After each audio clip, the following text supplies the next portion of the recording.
Early spring draped Brookside Estates in a soft veil of mist and budding leaves, the kind of morning when the air feels full of possibility. For years, the quiet suburb had been a place of predictable beauty, rows of identical houses trimmed with boxwoods, lawns clipped to the HOA's exacting standards, and sidewalks edged with the same crisp line of turf. Neighbors exchanged polite waves and kept their differences as neatly hidden as the seams between paving stones. But beneath the calm facade, small rebellions were always germinating, waiting for the right season to sprout. At the heart of these subtle stirrings was a woman named Margaret Vale, a retired schoolteacher whose tidy white bungalow stood at the corner of Willow and Ash. Margaret had spent the winter poring over seed catalogs and sketching plans for a front yard vegetable garden. To her, it was more than a pastime. She dreamed of a patchwork of lettuces, bright chard stems, and tomato vines winding beneath the sun, a living classroom where neighborhood children could learn how food sprang from the earth. Her backyard, hemmed in by shade and stubborn clay soil, was too small for the project she envisioned. The front yard, bathed in steady light and open to passing neighbors, felt like the obvious choice. By mid-March, raised cedar beds began to rise like sturdy ships across her lawn. Wooden frames filled with loamy soil promised a summer of harvest. Curious neighbors paused during evening walks to admire the progress. Children craned their necks over the edges to spot the first green shoots. Even those with no interest in gardening felt a quiet thrill at the sight. It was something different, something alive, breaking through the monotony of manicured grass. But Brookside's Homeowners Association had other plans. The HOA, a board known for its fondness of strict landscaping rules, watched Margaret's transformation with mounting unease. They prized uniformity, emerald lawns, low shrubs, and the occasional ornamental tree, never vegetables. The first letter arrived on a bright April morning, printed on heavy paper with the HOA's crest embossed at the top. It carried the stiff politeness of bureaucracy and the unmistakable chill of warning. According to a recently clarified covenant, all front yard plantings were to be purely decorative, and the cultivation of edible crops visible from the street was strictly prohibited. Margaret read the letter twice, then set it aside with a quiet sigh. For a week she continued her work, sowing rows of kale and tucking bean seeds into damp soil. She believed that common sense would prevail, that the board would see the harmlessness of a few vegetables. But the HOA responded with escalating urgency. A second letter threatened daily fines. A third promised legal action if the garden was not removed. Word spread quickly through the neighborhood. At first it was whispers over hedges and murmurs at mailboxes. "Did you hear? They want to ban her tomatoes." Some neighbors clucked their tongues in sympathy, while others, weary of the board's relentless oversight, felt a spark of defiance ignite. Margaret's garden became a quiet symbol of something larger than vegetables. It was a stand against the suffocating sameness that had settled over Brookside like an invisible net.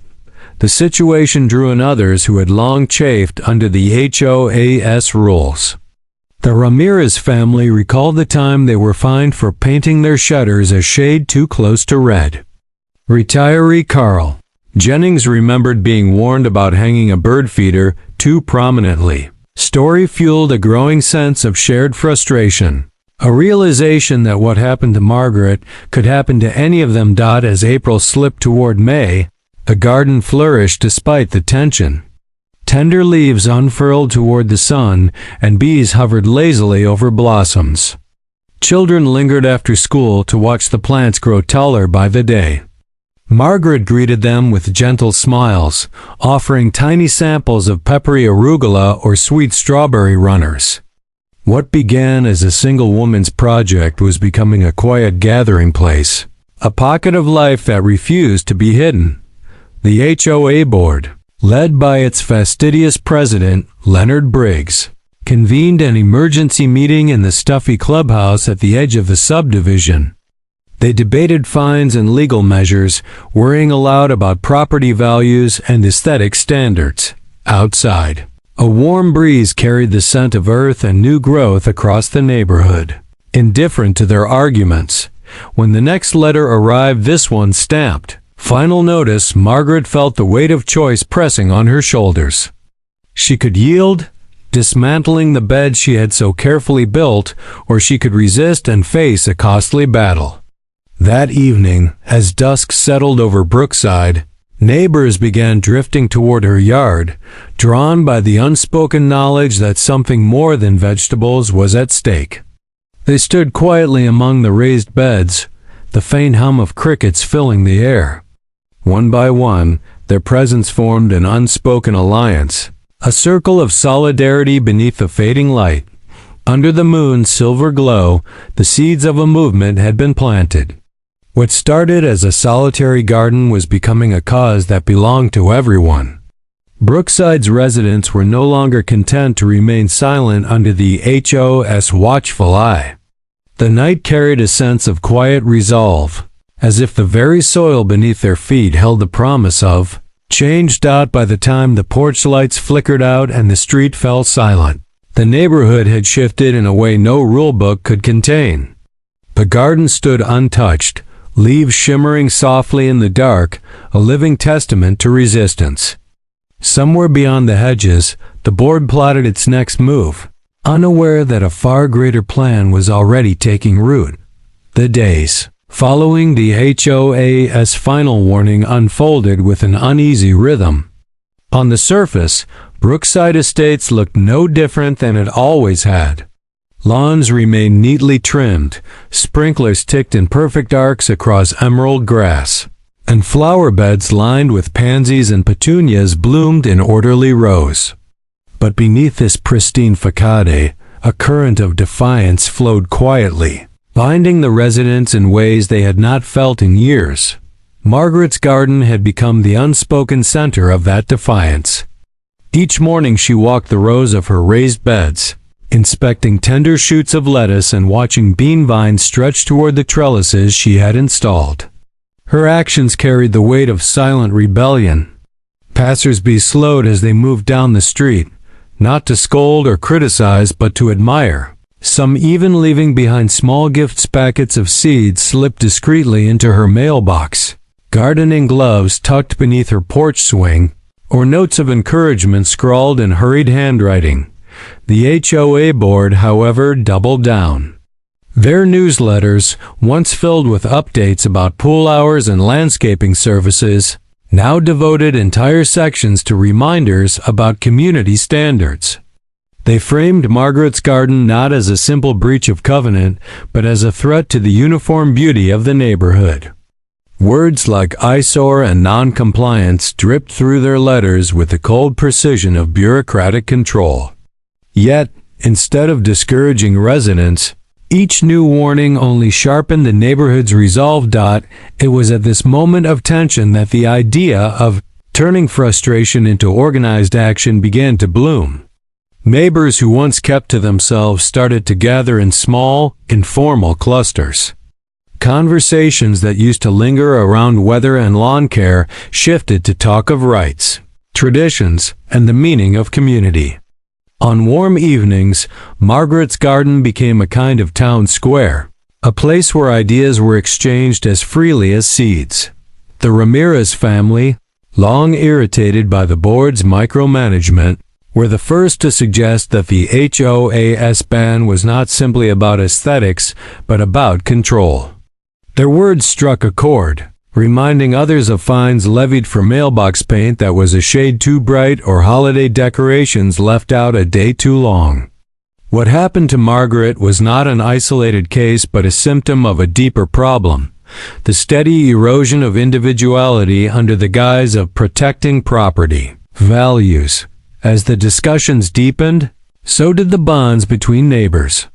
They began to imagine what defiance could look like if it were no longer limited to one woman's garden. It was during these twilight gatherings that the notion of a larger, collective project first surfaced. What if, instead of caving to the ban, they created something bigger than the HOA could possibly contain? Attention soon turned to Brookside Park, a wide stretch of land at the subdivision center. For years, it had been little more than a patch of grass dotted with benches and a small playground. Children played there occasionally, but for the most part, it sat underused, a decorative space more than a functional one. To the residents, however, the park was neutral ground, a place that belonged to everyone. The thought of transforming it into a shared garden, a farm of sorts, began to stir imaginations. The idea carried an audacious simplicity. If front yard gardens were banned, why not create a community farm that no single household owned but all could share? Instead of challenging the board one by one, they would act together, reclaiming the very spirit of neighborhood the HOA claimed to represent. The proposal was radical not because it defied the rule, but because it shifted the balance of power, reminding everyone that the neighborhood was made up of families, not regulations. Whispers of this plan spread quickly. Retirees who had time on their hands offered to help with planting and upkeep. Parents envisioned their children learning about food and soil in a living classroom. Even busy professionals, often too consumed with work to notice community matters, expressed eagerness to contribute on weekends. What began as a murmur of dissent grew into the outline of a full-fledged movement. Meanwhile, the board remained unaware of the storm brewing beneath their neatly trimmed hedges. They saw Margaret's garden as a lone problem, contained and manageable.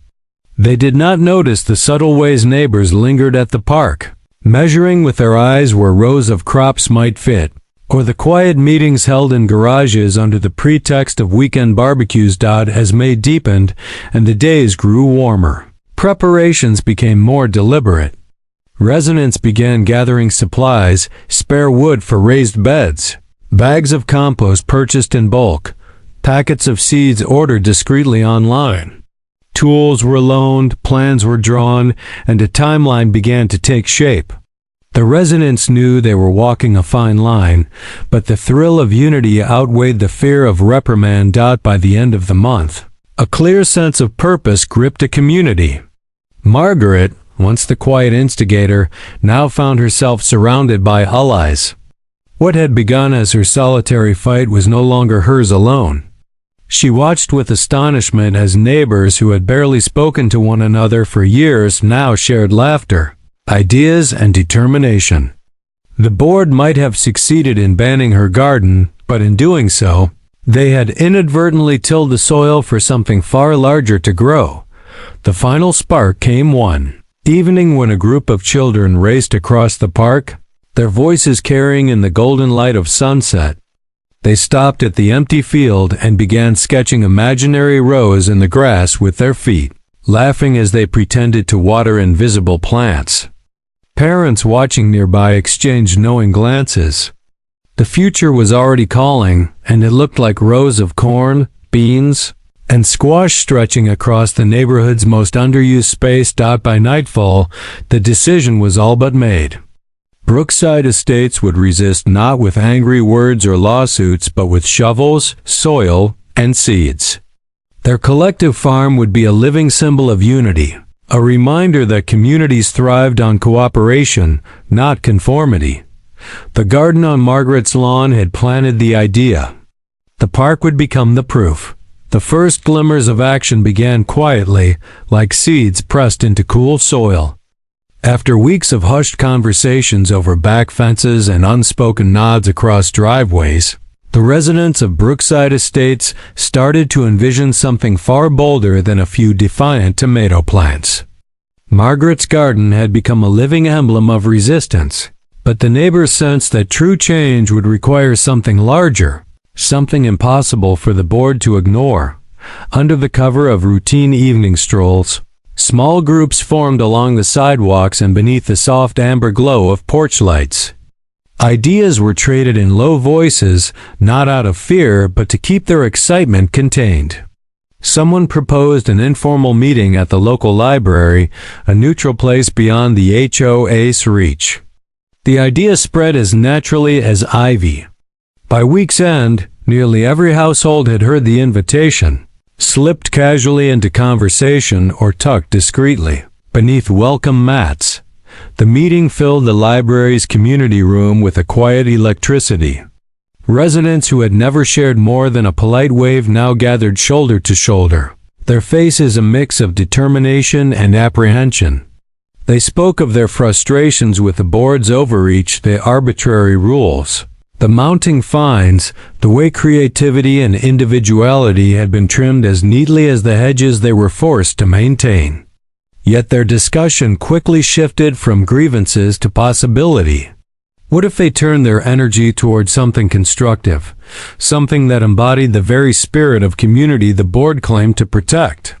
It was there, amid the scent of old books and the faint buzz of fluorescent lights, that the idea of transforming the neighborhood's central park into a massive public garden first emerged.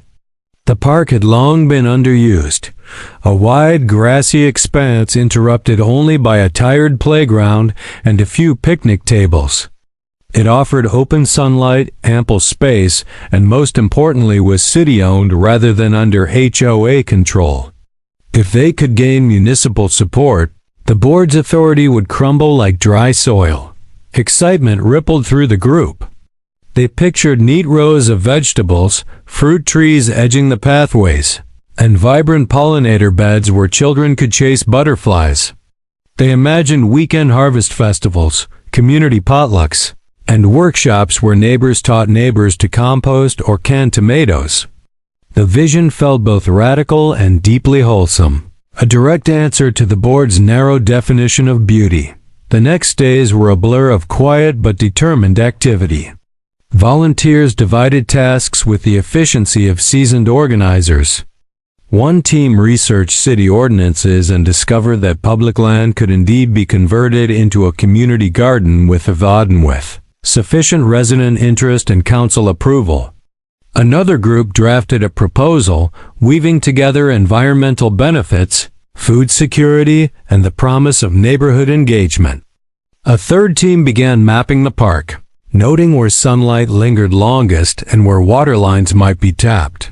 Margaret found herself at the center of it all, her once solitary passion now shared by dozens.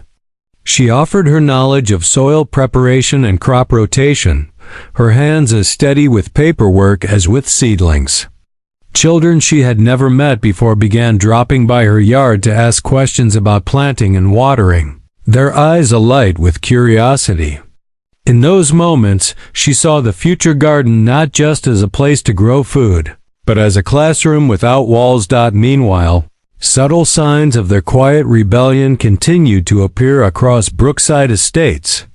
More residents planted herbs among their shrubs, daring the board to notice.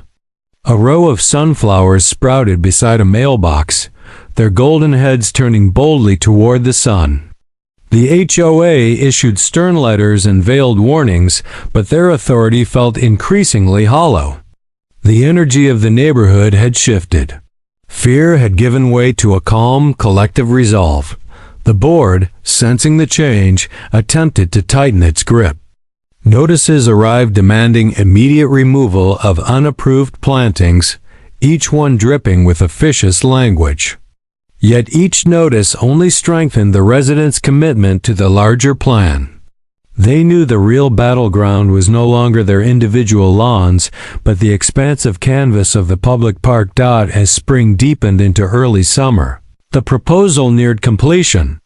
Residents signed their names in neat rows on the petition, many adding personal notes about the value of fresh produce, the joy of working together, and the need for spaces that nurtured both people and pollinators. Teachers wrote about opportunities for school field trips. Retirees offered to lead gardening classes. The document became more than a request, it was a manifesto of a community reclaiming its voice. One warm evening, the petition made its way through the final stretch of houses. Porch lights flickered on as neighbors stepped outside to sign, their conversations punctuated by the chirping of crickets. Children darted between the adults, their laughter carrying through the twilight. It felt less like a formality and more like a celebration, a quiet recognition that something extraordinary was taking shape. By the time the residents scheduled presentation before the city council, the entire neighborhood thrummed with anticipation. They prepared charts showing environmental benefits, cost estimates for raised beds and irrigation, and photographs of successful community gardens in nearby towns. They rehearsed their remarks, ensuring that each speaker's voice carried not just facts but the genuine passion that had grown from one small garden to an entire neighborhood's dream. On the eve of the council meeting, Margaret walked through the park that had become the center of their plan. The grass swayed gently under a moonlit sky, empty save for the faint rustle of leaves. She imagined rows of tomatoes and beans where shadows now stretched long, children chasing each other between trellises heavy with cucumbers, neighbors exchanging recipes as they filled baskets with fresh produce. The vision felt so vivid she could almost smell the earth, warm and alive. The HOA remained unaware of the full scale of the residents' efforts, still fixated on policing individual lawns. Their next board meeting focused on fine schedules and compliance strategies, oblivious to the tide rising against them. They believed they were quelling a minor act of defiance, not realizing that a movement had already outgrown their jurisdiction. As the night air cooled and stars brightened above the park, Margaret felt a deep calm settle within her.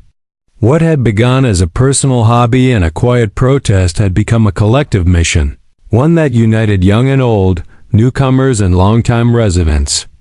The board could threaten fines and send letters, but they could not halt an idea whose roots had sunk deep into the hearts of the people. The following morning would bring the council meeting, the unveiling of their proposal, and the first public step toward reclaiming their right to grow.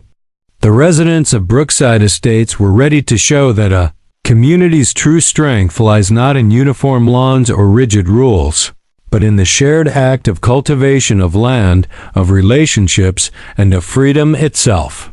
The morning of the city council meeting arrived like the first warm gust of summer, carrying with it both excitement and apprehension. By dawn, Brookside Estates hummed with quiet purpose. Neighbors emerged from their homes dressed in their best casual clothes, clipboards in hand and petitions neatly stacked in folders. They moved like a single current, converging toward the modest brick building that housed the council chambers. For many, it was the first time they had taken collective action beyond the confines of their manicured streets, and the significance of the moment lent a weight to every step. Inside the council hall, the air buzzed with low conversation and the faint shuffle of papers. Rows of wooden seats filled quickly as residents settled in, their faces a mixture of determination and nervous anticipation. A few brought children, whose bright eyes darted from the polished dais to the civic banners hanging overhead. To them it was an adventure, but to their parents it was a quiet declaration that the neighborhood's future belonged to all generations. When the meeting began, the resident spokesperson, a retired teacher known for her calm eloquence, rose and presented their case. She spoke of the HOA sudden ban on front yard vegetable gardens, framing it not as a petty rule but as a blow to self-sufficiency, sustainability, and the simple joy of growing food.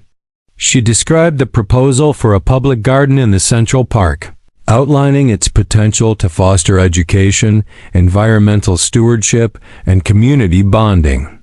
Beside her, a display board showed renderings of raised beds and fruit tree orchards, sunlight spilling over trellised vines and winding paths. One by one, other residents stepped forward, each adding a new layer to the vision.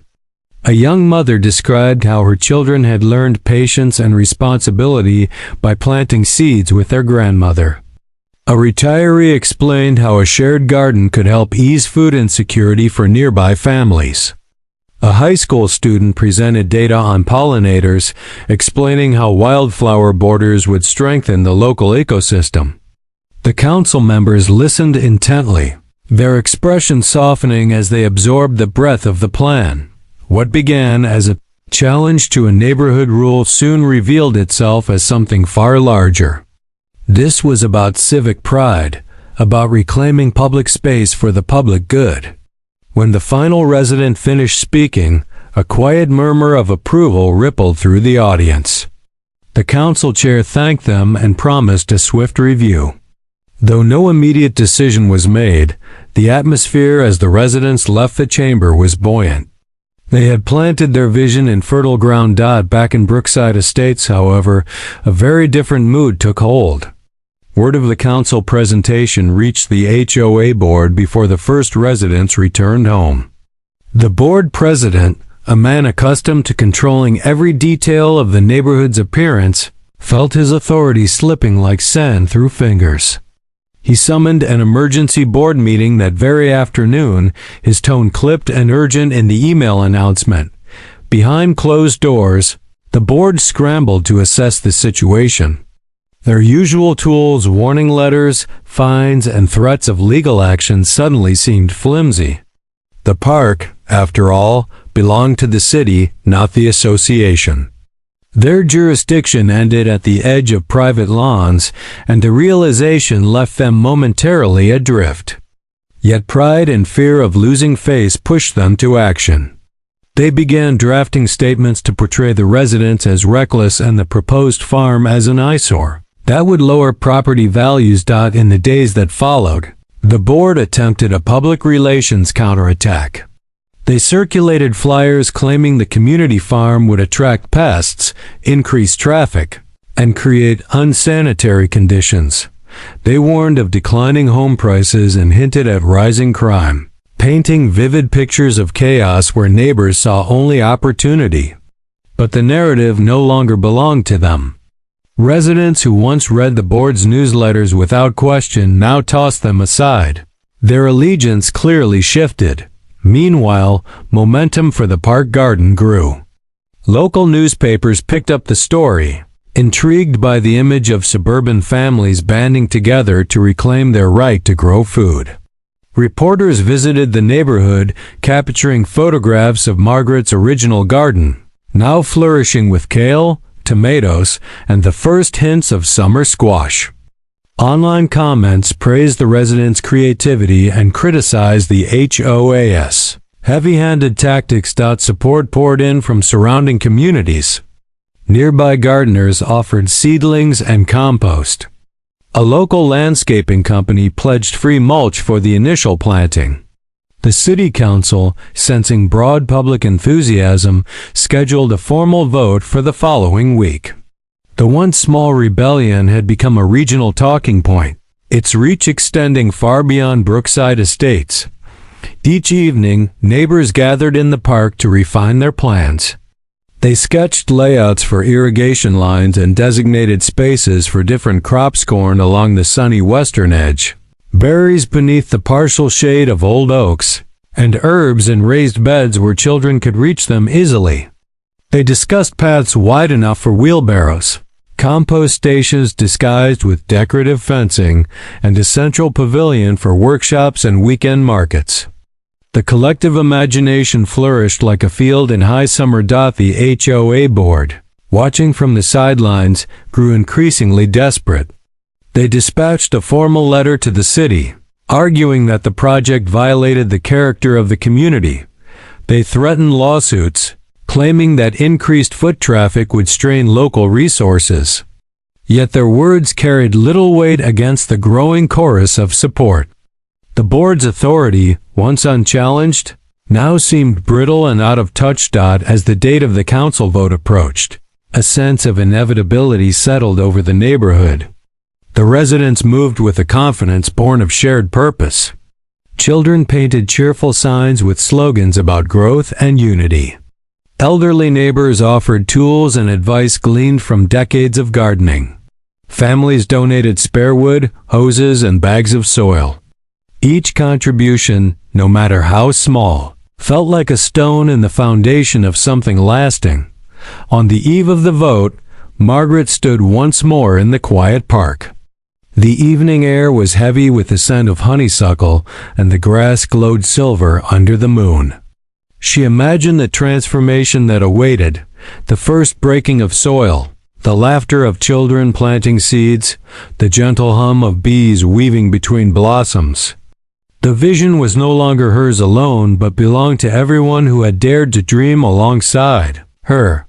The next day would bring the council's decision, and with it, the first true confrontation between the residents' united will and the HOA's waning control. No matter the outcome, the neighborhood had already changed. They had discovered their collective power, and that discovery could not be undone.